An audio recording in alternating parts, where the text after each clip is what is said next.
Welcome to the latest episode of the Real World Nutrition Podcast. This is episode 214, Deconstructing Food Labels, What They're Really Saying. Welcome back to Real World Nutrition. This is Shelly Rael, registered dietitian nutritionist, and this episode kicks off a two-part series I'm doing on food labeling. This is something most of us see every single day, but rarely stop to question.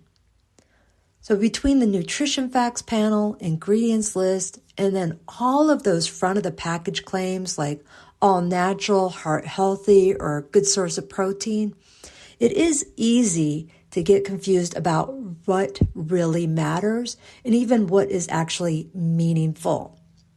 So this two-part series takes 4 real-world nutrition blog posts that I did in October, Deconstructing Food Labels, and it's bringing them together in podcast form. So today in part 1, I'm going to talk about the basics, what's required on a food label, what's optional but also regulated, and how to interpret those nutrient content claims that can sound convincing but may not always mean what you think. So I'm including the link to all 4 of those blog posts in today's episodes in the show notes. And if you want to read more details or share them or reference them, this episode is covering general content from the first 2 posts. And then next week we'll cover general content from the second 2 posts.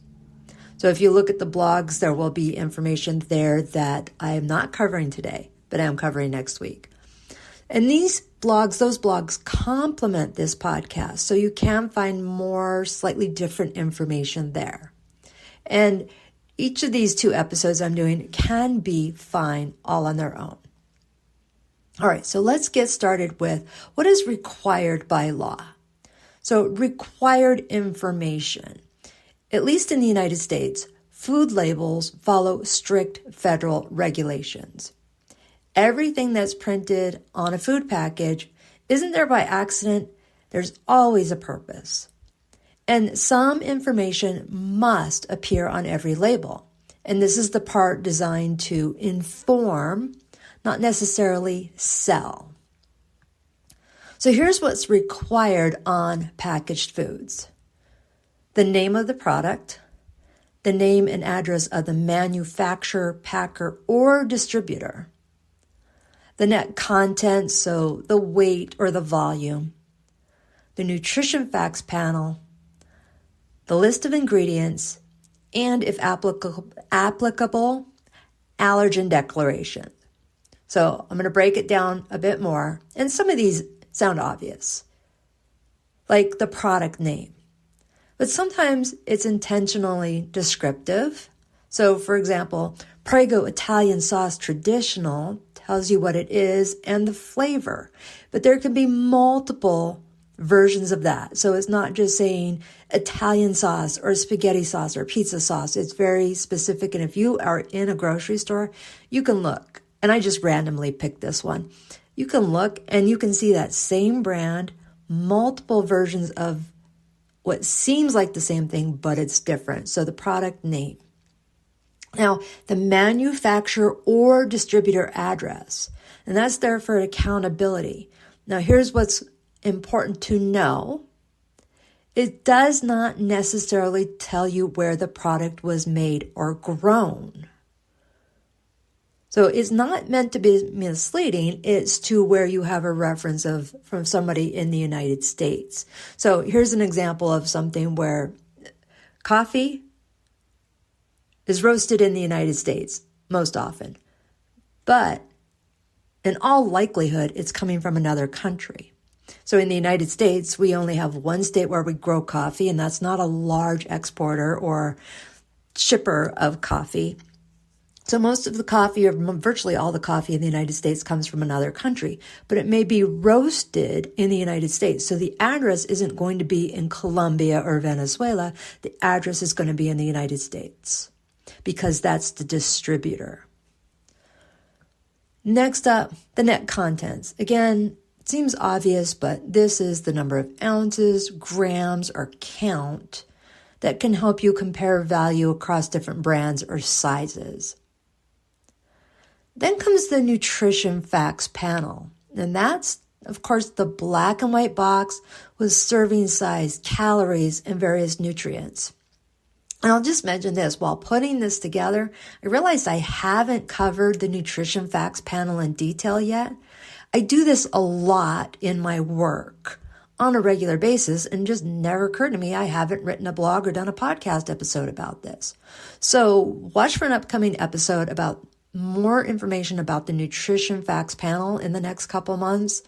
But for now, this section, I'll just mention this section is completely standardized. So across multiple types of food, the nutrition facts panel must be there and have very specific information included in it. And then next up is the ingredients list. Now, this is one of the best tools for understanding what's really in your food, for the most part. So ingredients are listed in descending order by weight. So those first few ingredients make up most of the product. And some food packaging will have an ingredients list that might just have one thing. For example, rice might be the only ingredient in a bag of rice. Actually, hopefully, it's the only ingredient in a bag of rice. Well, a chip or a frozen meal can have a dozen or more ingredients in the list.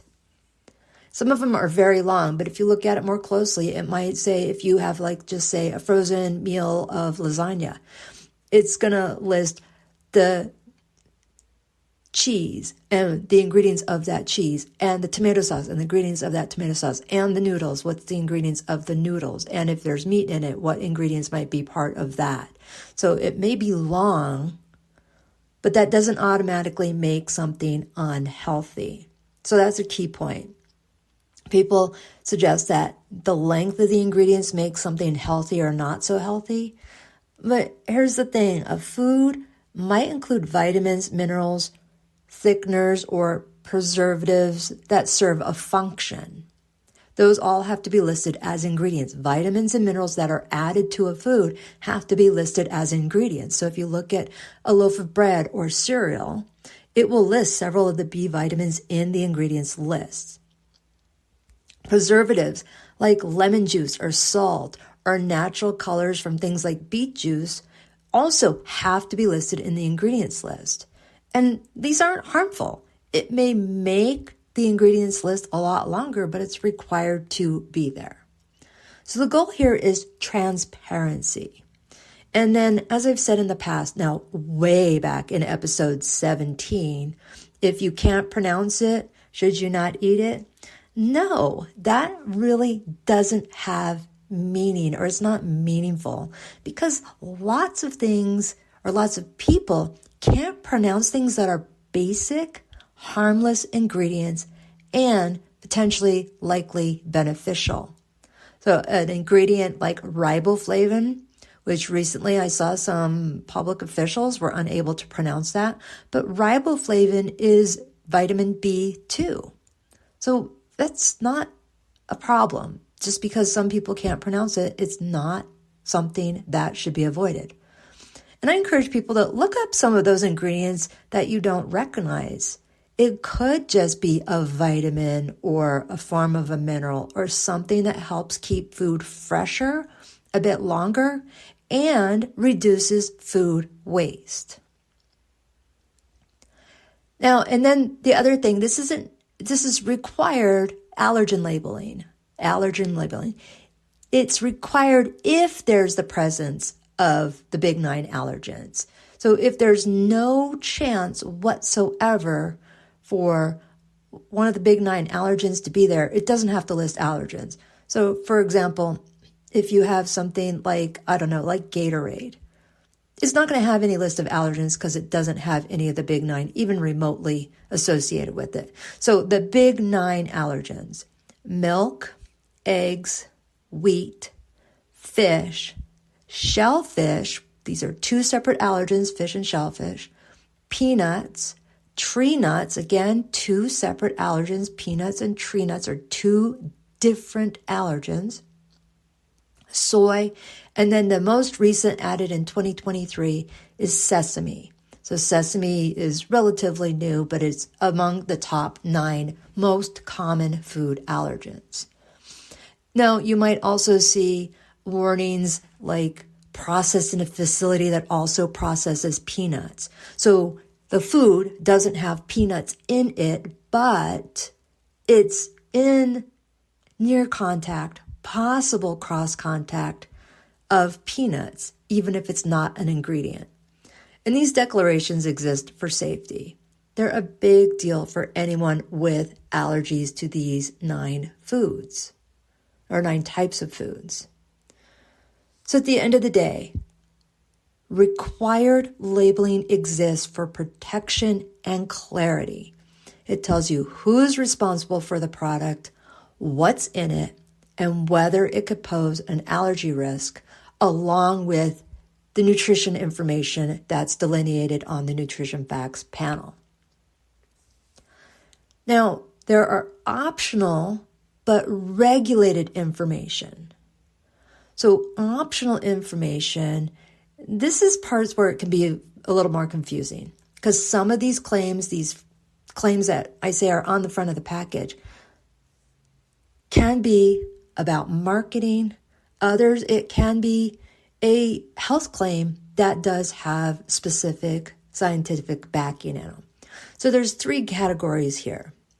First up is nutrient content claims. So nutrient content, so it's referring to a specific nutrient like fat or fiber or sodium, and the content of how much might be in the food. So things like low fat, high fiber, or reduced sodium.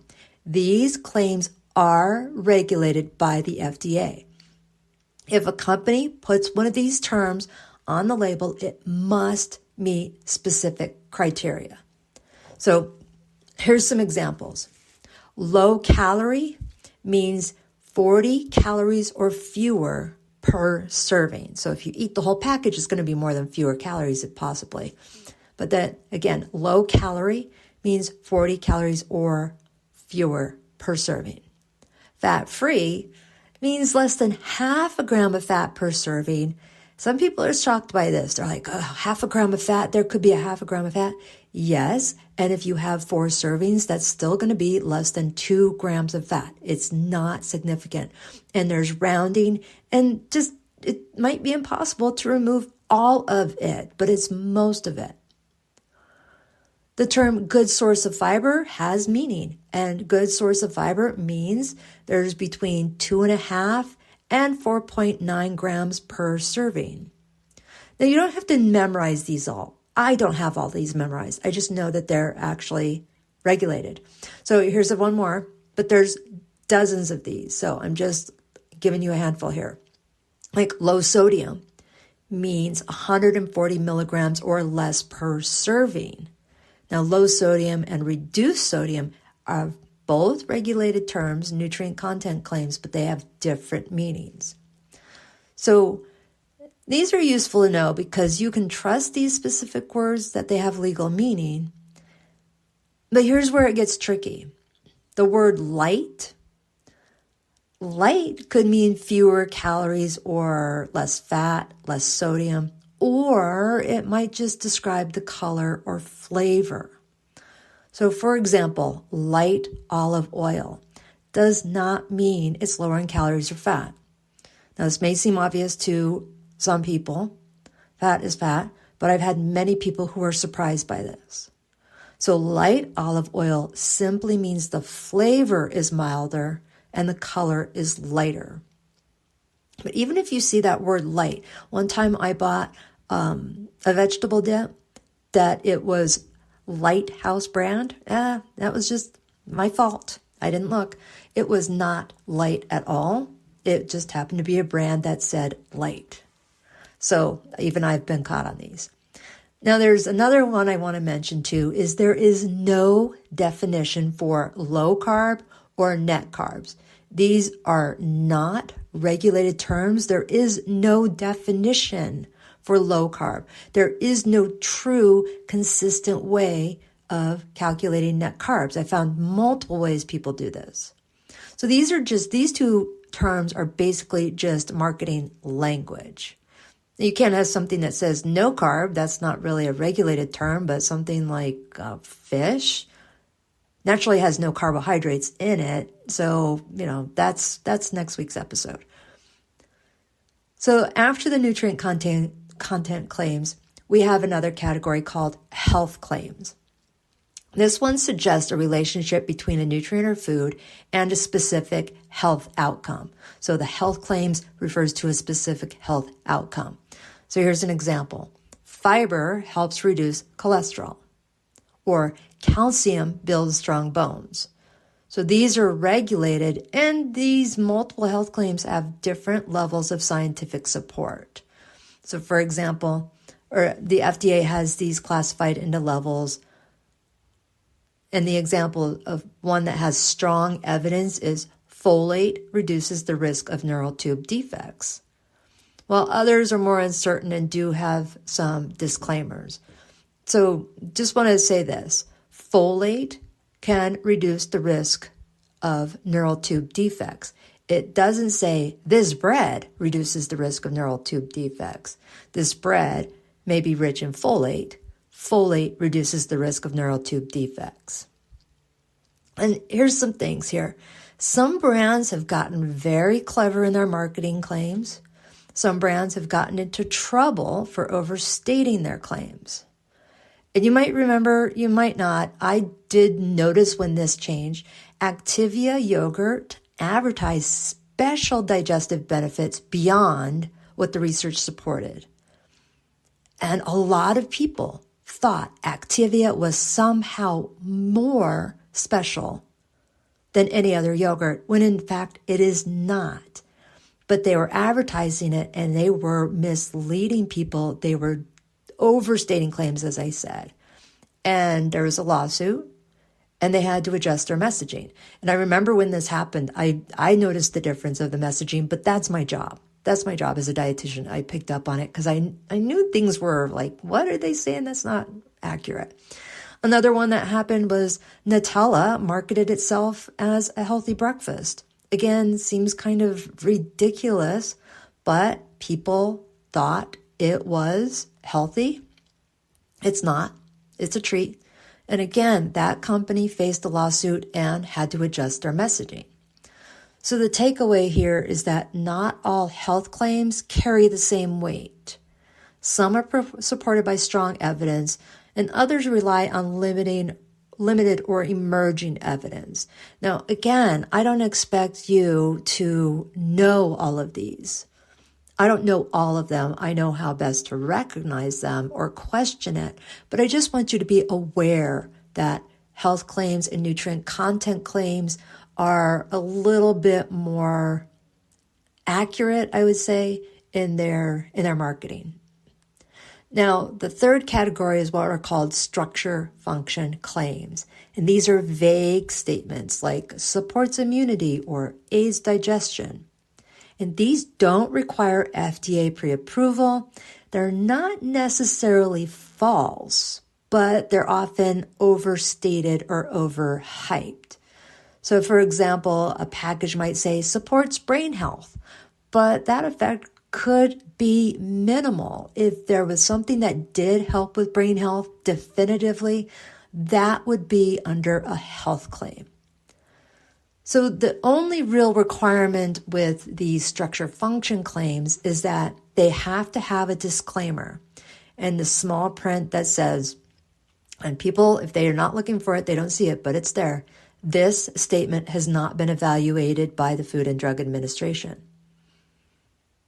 So these kinds of claims can make a product seem healthier than it really is. So it's a great example of why it's better to focus on the nutrition facts panel and ingredients list rather than the buzzwords on the front. Okay, so let's wrap this one up here. Front of the package claims are designed to grab your attention. Things like whole grains, or I should say made with whole grains, no added sugar, or natural.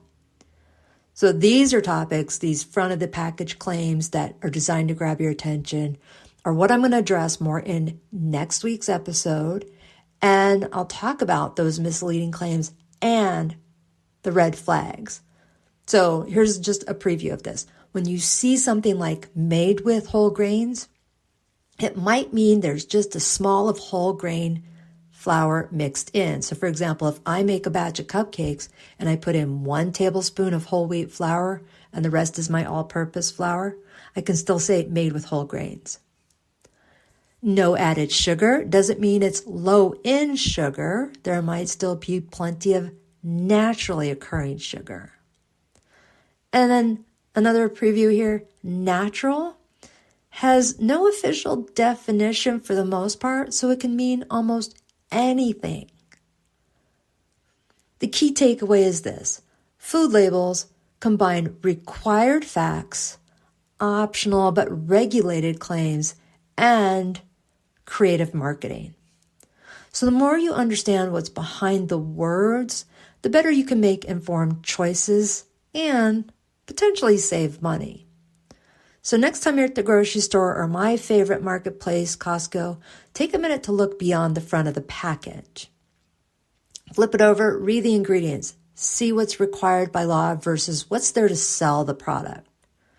And again, I don't expect you to be an expert, but just to be more skeptical of some of the things that are there. And again, just be informed. So be sure to tune in next week for part 2 of this series. Again, that's where I'll get more into the marketing tactics, certifications, misleading claims that make foods appear healthier than they are. So again, that's it for this week's episode of Real World Nutrition. You can find the blog links for today's topic in the show notes. And if you go to shellyriel.com, I have over 500 articles, over 200 podcast episodes, and other digital content and resources that you can download, both free and paid. And I just wanted to tell you, I don't think I've said that in a long time. And with this, if you've enjoyed this episode, take a moment to rate it, review it, wherever you listen. And as always, thanks for tuning in and supporting evidence-based nutrition. You all take care and bye for now.